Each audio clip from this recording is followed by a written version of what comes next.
Emerging producers, welcome back to the channel where we talk all things film, business, and how to turn your creativity into sustainable career.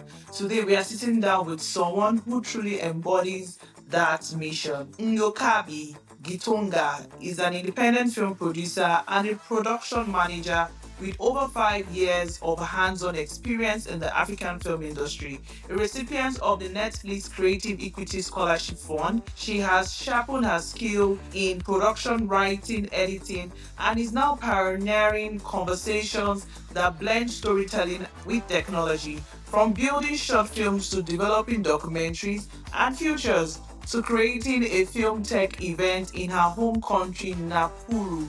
Nyokabi is committed to building a thriving ecosystem where African filmmakers don't just create but also own and grow. If you're an emerging producer trying to find your place in this industry, trust me, you want to take notes. I would simply say it's how you package yourself, how you package your story. Because I think more than 100 people actually applied for the scholarship, but roughly 40 of us got to be selected. So I'd say it's how you package your story, and also follow the details on what it is they actually require of you, so that you're able to answer in accordance to that. Once you do that, it's very much easier and possible for you to get funded. Just know and do your research about the funding opportunity that you're trying to apply for, and package your story well. That's just what I can say worked for me. Before ADMI, I didn't know anything about funding. But while in school, we were taught about coming up with a pitch deck. In your pitch deck, you're supposed to have a clear logline, a clear and not too much telling synopsis. You have to know who are your target audience for the story that you want to give, who are your crew members. Then you also, as a producer, you have to give a word. Your director also have to give a word. All this is included in your pitch deck. So my advice would be, do a clear pitch deck explaining your story clearly, and also who is your target audience. What do you aspire to achieve from this film that you're about to make? Is it for impact? Is it to be sold for commercial purposes? You have to be very clear about that if you want to stand a chance to get funding. The competition is great because we don't have such great systems, in film here in Kenya. And you find that the companies that are well known in the film industry are the ones who most likely get the big money when there are calls for funding opportunities. And so for us who are beginners, you just have to know how you will get your story to be picked out of 1,000 other pitch decks that are sent for these funding opportunities. So just package your story well, have a clear pitch deck, and the rest is going to work out for you. You have to understand, before applying for any call for funding, there are different funding opportunities. There are calls for funding to fund documentaries. There are those that are calling to fund short films, and there are those ones that are open for feature films. So you have to understand your story first. Are you doing a documentary? Are you doing a feature film? Are you doing a short story? Now, when you have all these three identified, then you are able to choose which funding call suits my specific need. You don't have to just go and apply for everything. Also, when you're applying for funding, just know that there are calls that are most suitable for emerging filmmakers and that are more favorable to those who are just starting out in the film industry. So don't go applying for these funding opportunities when you have not identified what your need is and where you are in the film production journey. So it's all about knowing where you are and what your needs are for your project. That's just how I would put it. Also, prepare well and do your research well about calls for funding, so that you also know which are the seasons that there are usually a lot of openings for funding, because there is a dry season. There is usually a dry period. In the beginning of the year, you'll find that most filmmakers, they don't have jobs. They're out of jobs, especially those who are self-employed. But now come there around March, that's when now the film industry starts to get vibrant, because now there are a lot of open calls for funding. As a producer, you are the CEO of this film company. You're the one to apply for funding. And when you get the money, you have to know what amount goes to what. Is it pre-production? Okay, so let's talk about pre-production. How much are you allocating to your pre-production? When it comes to production, how much are you allocating to production? When it comes to post-production, do you have a budget for your post-production? So as a producer, when you have all this in place, you cannot afford to start being creative when you have already started the process. Creativity is in pre-production. That's why you troubleshoot everything. All the creative juices that should be going into your film, that's when it's done. When it comes to production, you have to have it locked, so that you don't mess up with your budget, because at the end of the day, time is money. And each time you waste trying to make your film better creatively, you're also spending money, which may not be there, because in most times you find that producers are there to make something meaningful, in most cases out of nothing. So for me, I have to be grounded and know that once pre-production is done, there's no more space for creativity. You just have to now follow the timeline, follow your budget, and know that time is money. First, let me say, I would describe the projects that I've done as art films, which are basically my experimental films. I haven't done any features yet, or documentaries. Okay, I would say there is a documentary we did, but it was a project that we were doing as an all-female crew. And so we did a short film, and while we were shooting this short film, we also shot the documentary, which was compiled much later on. So that's mostly the experience that I've had when it comes to documentaries. But personally, I have not yet moved to features or documentaries.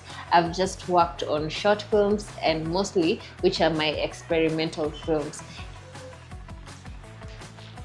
But at the moment, I am working on, I am applying for funds for shooting my first feature, which is called Whispers of the Lake. And this is a project that we did in Port Victoria with a group of very talented youths. And so that's going to be my first feature film. And I'm hoping that I'll get the funding for that. As a producer, you have to network. You have to know a lot of people in the industry. So other than just sourcing for funds, you are also building networks. The other thing is you sometimes end up being the marketer and distributor for whatever project you're working on, because in most cases you find that resources are limited. So once you have a project in mind, you have to identify the crew that you want to work with. You have to come up with a timeline for when you want this project to be done. So when it comes to a producer, especially when you are an emerging producer, you'll find that you wear a lot of caps. That's different from a producer that is working in an already established film firm. So I'd say logistics, partnerships, identifying talent, networking,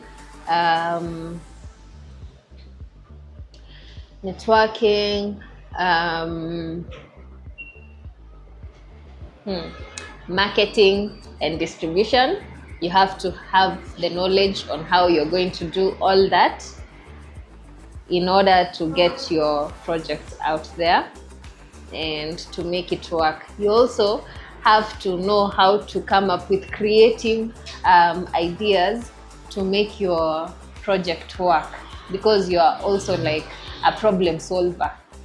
In most cases, because of the limited resources, you know that you are not in a position to hire a lot of people to help you in maybe problem solving or many other aspects that you'd be able to get if it were if you were not limited when it comes to resources. So a producer is basically the CEO, and as a CEO you have to establish this company and make sure that it succeeds from its foundation. You always have to treat your work as IP, intellectual property, from the get-go. Also, what I'd say is, don't be quick to sell off your rights to any project you're doing. You know, the good thing about film is that it has a long shelf life, and so you just never know when your film is going to skyrocket. So in order to protect your rights, make sure you register your story, your script. Make sure you protect your intellectual property in regards to your film. Once you have done that, now when it comes to distributing your film, use the channels that are available to you.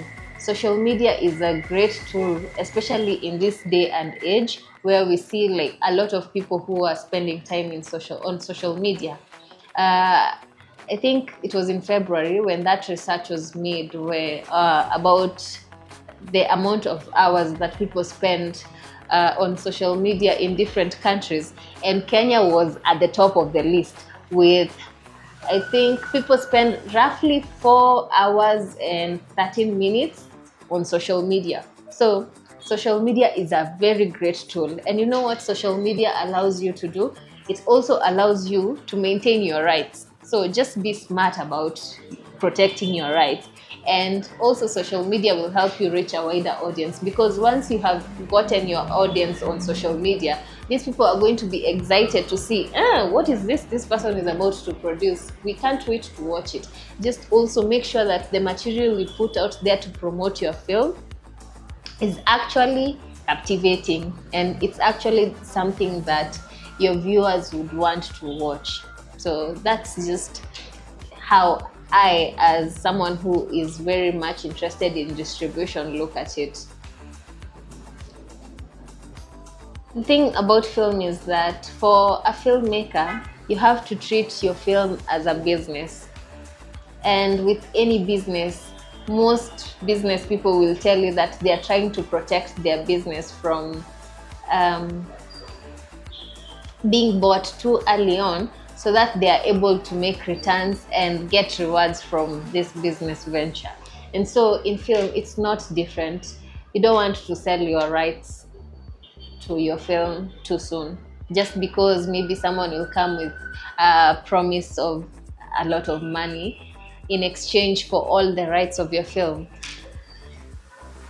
That is not a smart move, because film has a long shelf life. And as much as you may see it may be beneficial and you can come up with another story, you can come up with another idea, but you just don't know what this film may end up becoming. So make smart choices when it comes to your distribution channels, and also just focus on maintaining your rights to your film. Also, choose diverse distribution channels. Is it TV? Is it festivals? Just know how you're going to make the most out of your film. Long-term ownership is where your film is going to be generating income long after you have produced it. This can also be in terms of merchandising. You can merchandise using something concerning your film. You can also license your film, which is also going to earn you money. And just being smart about the distribution channels that you choose for your films. Just remember, do not sell your rights off too early on. Retain your rights. I'd say a good place to start is knowing the film's identity. Know the style, the origin, and the audience that you created your film for. Do you want this film to reach a wider audience or just a small audience? So that's how you know which festivals to identify, because there are those festivals that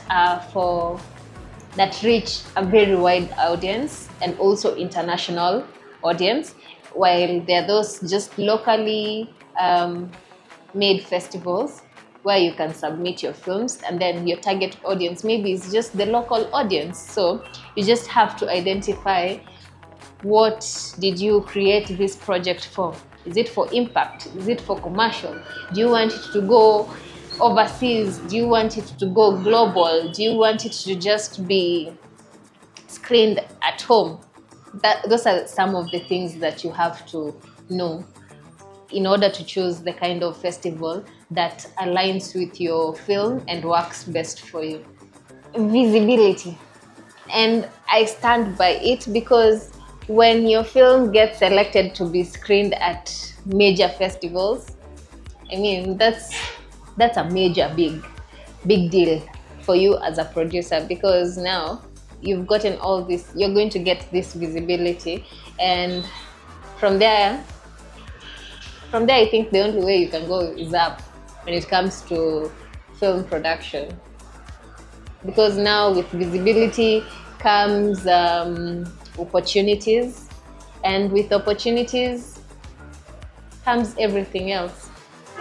Cinema na Mbinu is aimed at merging local storytelling with emerging digital and AI technologies.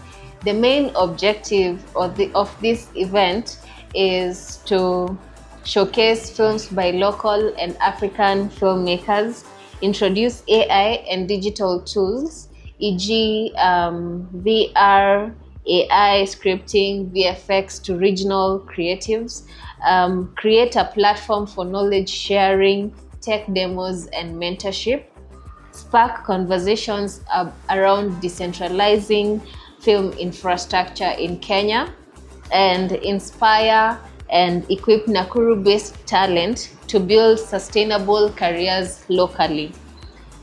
The reason why I choose to focus on community is because Nakuru is a hub of creatives. And that is where I started my film journey.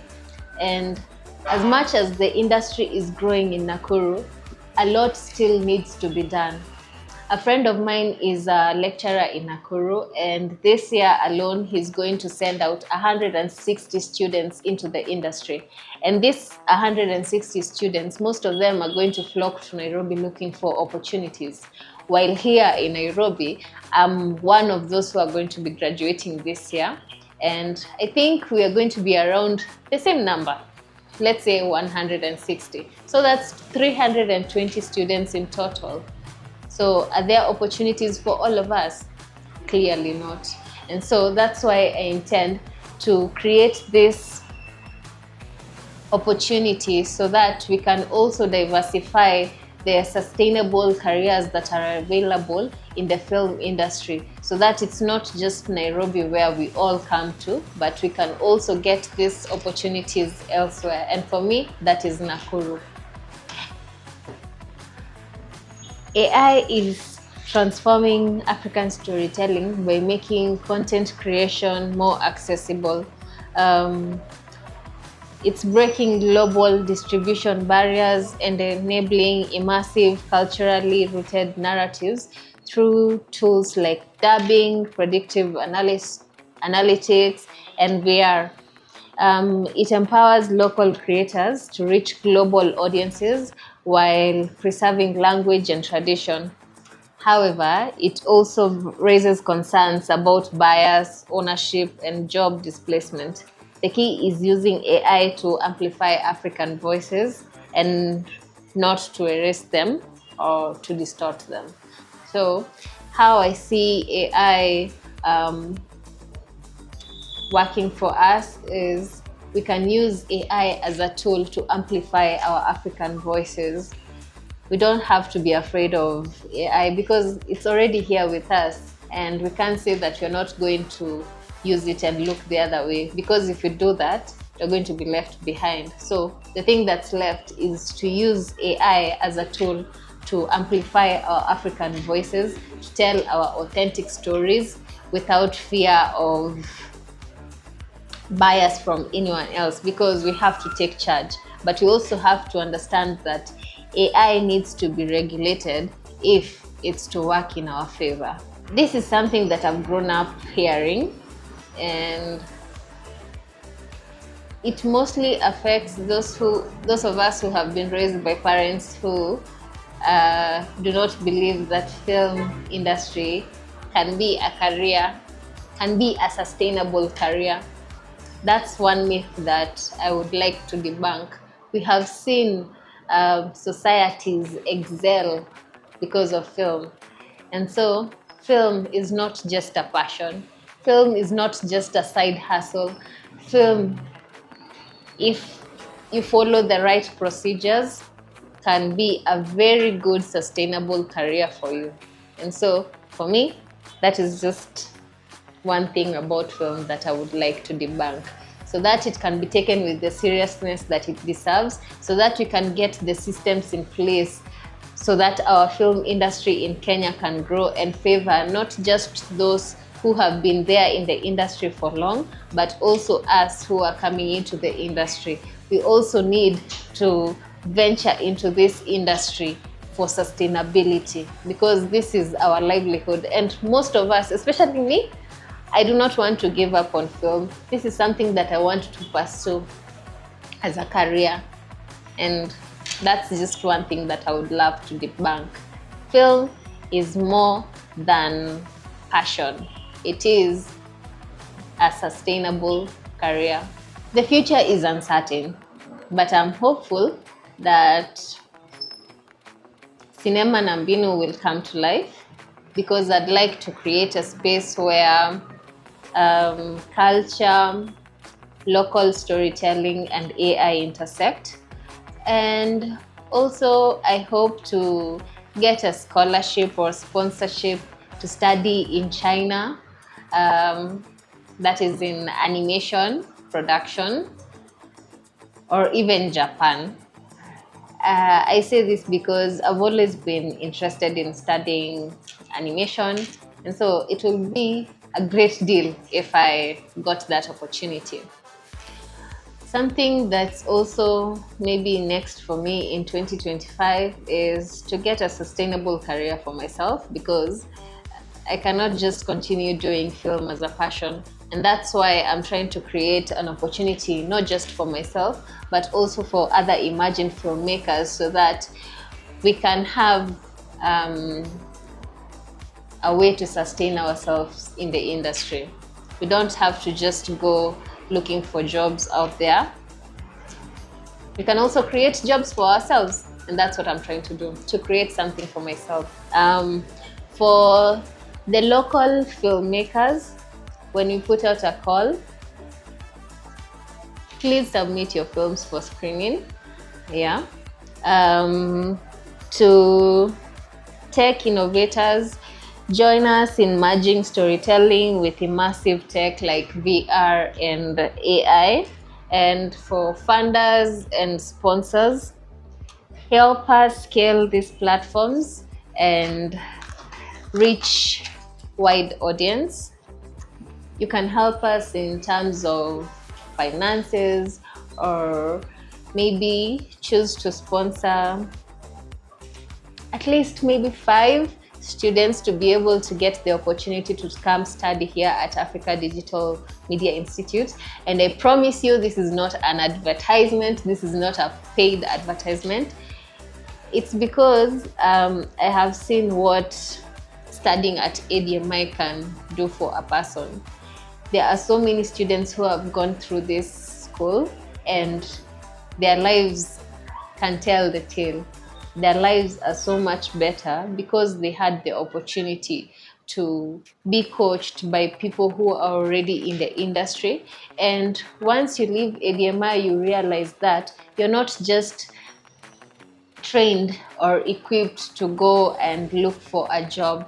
You're not just trained to be employed, you're also trained to be self-employed.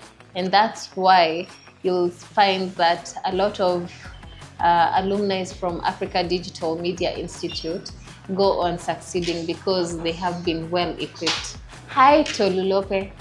Thank you so much for giving me this opportunity to be on your platform. And to the audience, my name is Nyokabi Gitonga. I am a film producer and production manager from Kenya. Just recently done with my studies in film and production, film and TV production from Africa Digital Media Institute, about to graduate this year. And so I'm truly grateful for your presence, and yeah, thank you. I am on a lot of social spaces, but mostly active on LinkedIn, Nyokabi Gitonga, that's my handle. On Facebook, I'm also Nyokabi Gitonga. On YouTube, Nyokabi Gitonga as well. On Instagram, Kafi Photography. And on TikTok, Jackie Grace.